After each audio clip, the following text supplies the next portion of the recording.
বিলোনিয়া ঈশ্বরচন্দ্র বিদ্যাসাগরের মহাবিদ্যালয়ের এবিভিপি ছাত্র সংসদের উদ্যোগে মঙ্গলবার এক সামাজিক সেবামূলক কর্মসূচি অনুষ্ঠিত হয়। বিলোনিয়া বিধানসভা এলাকার অন্তর্গত চিত্তামারা গ্রাম পঞ্চায়েতের বনন্তপাড়া অঞ্চলে আয়োজিত এই কর্মসূচিতে এলাকার প্রায় 40 জন দুস্থ ছাত্রছাত্রীর হাতে খাতা, কলম, স্লেট ও স্কুল ব্যাগ, বই সহ বিভিন্ন শিক্ষা সামগ্রী তুলে দেওয়া হয়। এর পাশাপাশি স্থানীয় শিশু কিশোরদের খেলাধুলার প্রতি আগ্রহ বাড়াতে তাদের হাতে ফুটবল, ক্রিকেট ব্যাট এবং বল তুলে দেন সংগঠনের সদস্যরা।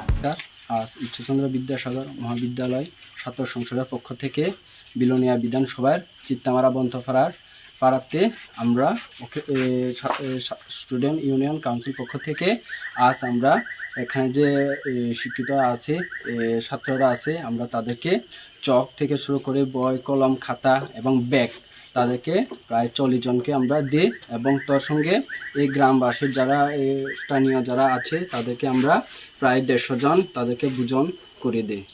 শিক্ষা সামগ্রী বিতরণের পাশাপাশি এদিন প্রায় 150 জন এলাকাবাসীর জন্য একটি বনভোজের আয়োজন করা হয়।